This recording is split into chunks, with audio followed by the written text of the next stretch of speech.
this will be the last video in the intermediate series.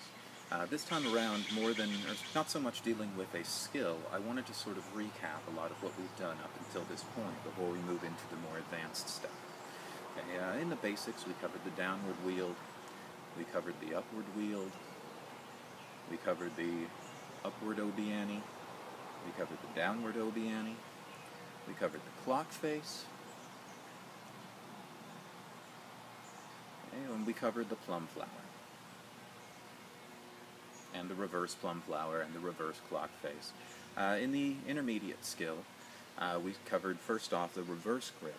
Now, I wanted to stress that while I haven't been in these intermediate series, while I haven't been demonstrating the reverse grip and all of the different steps, as I mentioned when we covered the reverse grip applies itself to everything that we've done so far. The reverse obiani, the reverse clock face, we can reverse cloud spin, actually here, there we go. We can reverse cloud spin, reverse hand switch, reverse behind the back. So the reverse grip, if that's something that interests you, and it keeps your blade a lot closer to the body, it applies itself to everything that we've done. We also covered the hand switches, and again, I mentioned with hand switches, these were the simple ones. If you want more on hand switches, there is plenty more. It all accomplishes the same goal, getting the blade from one hand to the other. But the Using the Force tutorial series that I have has about 20 different steps in it all that cover different types of hand switches. And some of them are ridiculously complicated, some of them are inversions, some of them are rolls, all kinds of stuff like that. So if you're interested in that, check out that tutorial series.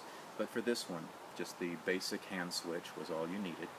And we covered moving with it, we covered the horizontal plane, we covered the high obiani. So in the advanced, we're going to deal with adding beats and subtracting beats from things, or creating new moves. And then later down the road in the advanced, we're going to deal with dual wield and saber. Dual wield is some pretty tricky stuff, and it's going to rely a lot on your muscle memory.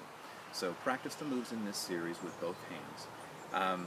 One last thing that I wanted to cover, I've been talking about the saber, and my approach to this tutorial series as a whole has not been so much these are different moves that you can do, but this is how the saber works, this is what the mechanic looks like, and this is how you move with it. Now, it's all been about this is what the saber's doing, and how do we make our body fit with it.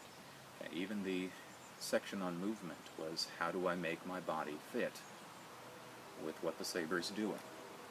Okay, and just to clarify that, I need my hands to do these things, but my legs, I've got some freedom with that as long as they can stay out of the way of the saber. So things like an under the leg pass become possible. It's just a matter of the saber is still doing what it's doing. We're just doing this.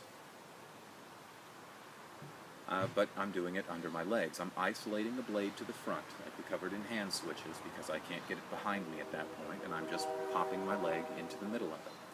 All right, so moving yourself around the saber, moving ourselves out of the way and around with it in a horizontal. We can also, if we got the reach, we can move our body out of the way here and do a horizontal on the side. But it requires some body movement to keep from hitting ourselves, and it requires your arm being long enough to accommodate the blade that you're using.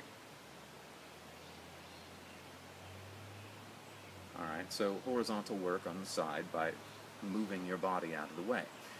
So that's what the intermediate has been about, scaffolding onto the skills of the basic, giving you different ways to do the same things, whether it's upside down or with a hand switch or in reverse grip. So again, just practice those. I wanted to make a couple of those points of clarification and pave the way for the advanced series.